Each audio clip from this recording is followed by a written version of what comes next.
Hi, I'm the Space Quest historian. These are the Space Quest primers. This is like, imagine you had a test in the morning and it was about Space Quest and you had no time to play through the thing yourself or watch any Let's Plays of it. This is me giving you everything you need to know in the shortest possible time. One video for each game in the series. Let's go. Starting with the baby Jesus of adventure games that started it all, Space Quest 1, The Sarian Encounter.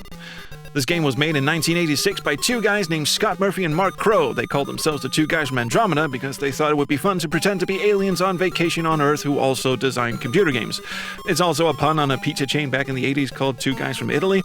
They met while working on a Disney game, let that sink in, called The Black Cauldron. The company they worked for, Sierra Online, was famous for its King's Quest series of games. But Scott and Mark were kinda sick of games like King's Quest taking themselves way too seriously, so they decided to do a game that was science fiction and didn't take itself seriously.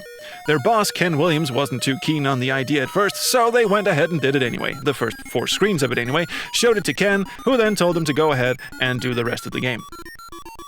The main character is Roger Wilco. He's named after radio procedure words typically used in the military. Roger, as in understood, and Wilco, as in will comply, because you're in control of him. So he's Roger, and he will comply with your instructions. Get it? It's funny. Moving on.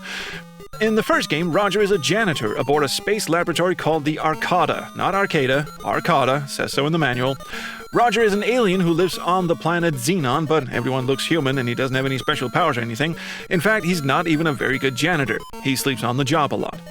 At the start of the game, he wakes up from one of his naps to find all his crewmates are dead, and there are evil alien soldiers in red uniforms roaming the hallways, waiting to shoot anyone who still have the audacity to be breathing. These aliens are called Sarians, and they're not very nice. They've killed everyone aboard the Arcada because the Arcada was transporting something called the Star Generator. It's basically the thing from Star Trek II: Wrath of Khan. It can ignite a sun, but can also be used as like a Death Star-like weapon. It blows shit up real good. And the Sarians want it because they're mean space bullies. There's also another reason, but that's not revealed until Space Quest 2, so we'll get to that in the next video. Anyway, Roger escapes the Arcada without being seen. Or, well, seen, but disregarded. Okay, that one got me. Anyway, he escapes the Arcada, but not before taking the secret plans for building another star generator with him. It was hidden in this library under the term astral bodies. The science dude told him. The science dude is now dead. Roger's not dead, and he is taking an escape pod the fuck out of here once he's fastened his seatbelt. He may be lazy, but he's not an idiot. The escape pod crash lands on the planet Corona, no affiliation with the virus. The planet was named after the two guys' favorite beer at the time. Corona is a hot desert planet. There's an emergency kit in the pod that you can't see, but you need to pick it up anyway because the game expects you to look around at everything to spot objects the artist didn't bother drawing into the game. Speaking of things you can't see, there's a shard of glass in front of the pod. See it? See it? No, you don't, but if you don't pick it up, you are royally fucked and cannot complete the game at all. This game does not play nice. This was 1986, and there were no rules for how adventure games were supposed to treat players. The designers have since apologized for not being clairvoyant enough to see into the future and know that players actually want adventure games that aren't complete dicks to the player. Anyway, moments after touching down on the surface, the Sarian spider droid appears. He's cute, but he only does one trick, which is to blow up. He can't walk up slopes, however, so if you're up here, you're safe. There's a secret elevator between this arch thing. You make your way past a few dangers, including these laser beams that you short-circuit with the glass you'd better have picked up before because you can't go back and get it now, fuck you. A giant hologram tells Roger to take care of a beast on the surface called Orad. He's cute, and he does do tricks, but they all involve making you dead, so you don't want to get near him. There are 2 ways you can get rid of him. One, you can toss your water bottle at him. There was a water bottle in the emergency kit you picked up. This does get rid of him, and in a very spectacular fashion, but this also means you'd better haul ass back to the underground cave before you die of thirst. Speaking of things to get rid of, there's still that spider droid outside. And there are also 2 ways to get rid of him. You can stand near this rock and wait for 60 fucking hours until he walks under it and then drop the rock on him. Maybe. Okay, there we go. The second option for both of these lovely cutesy creatures is to simply introduce them to each other. Bam! Match made in heaven. Right, return to the hologram, show him the goods, and he turns out to be this four-armed gentleman who lends you a skimmer. A skimmer's like a moped without wheels. And off you scoot towards the only settlement on the planet that isn't populated by murderous beasts or carnivorous holes or whatever this penis-looking thing in the sand is supposed to be. This settlement is called Yulin's Flats. It's a pun on flatulence. This took me an embarrassingly long time to figure out. Anyway, inside the bar, you overhear what sector the Sarian's big bad mothership is in, which is called the Deltor.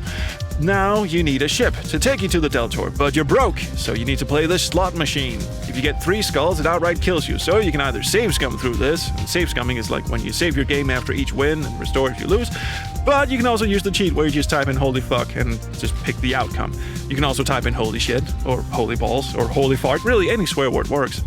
You can also show the bartender a coupon to get 5 Bacchusoids and a free beer. The coupon isn't actually in your inventory. It was in the original game box, but you can actually redeem it inside the game itself. I know, that's some advanced level ARG shit right there. Anyway, now that you're rich, Tiny here will sell you a spaceship, but he's full of shit. One ship sends you to the bottom of the planet. The other one sends you off into the dunes. The only ship that actually works is this one, but it needs a droid to fly it. So you buy a droid, you can redeem another magical coupon in this store too, that was also in the game box. And off you go to be a hero or something. This wasn't your ship to buy anyway, by the way. Did I mention Tiny's an asshole? But don't worry, actually, if you wait around the entrance of the bar long enough, the same dude comes up and tries to mug you. So fuck him, it's your ship now, off we go. You get to the Deltor and put on your jetpack. You got a jetpack from selling the skimmer that didn't belong to you to this dude. Once you're inside, you immediately discard the jetpack because who could possibly use a jetpack in the future, right?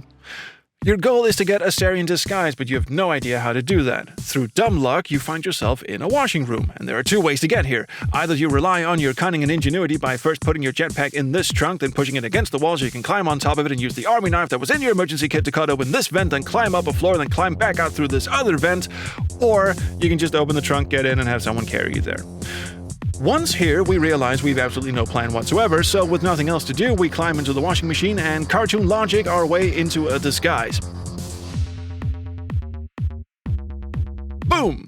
We now have infiltrated the Deltor. Let's celebrate with a kiss. We got a point for that. Here's the star generator. They've got one scrawny dude guarding it, but you can't just fight him. You have to go up here to the armory and get a ray gun. And you might think you just go down there and shoot the guard's ass, but you can't for reasons. 1, you lose your helmet on the way down, because you may not be stupid, but you're still kinda clumsy. And 2, you just can't. Anyway, what you have to do is also get this grenade while the armory droid isn't looking, and drop it on the guard's head. No one sees or hears you doing this. You will still lose your helmet, and it's a gunfight back to the star generator room. Search the guy, deactivate the force field around the star generator, key in the self-destruct code. Oh yeah, there was a self-destruct code. I hope you took the time to read the Astral Buddies cartridge back in the room with the 4-on Coronian dude, otherwise you're boned. And if you didn't remember to take the cartridge back after you were done reading it, you're also boned. Anyway, the generator is going to blow now, so Roger shoots his way back to the only escape pod aboard the ship and blasts off as the Deltor explodes behind him. A parade is thrown in his honor, and he is bestowed the Golden Mop, because fuck you, you are your job.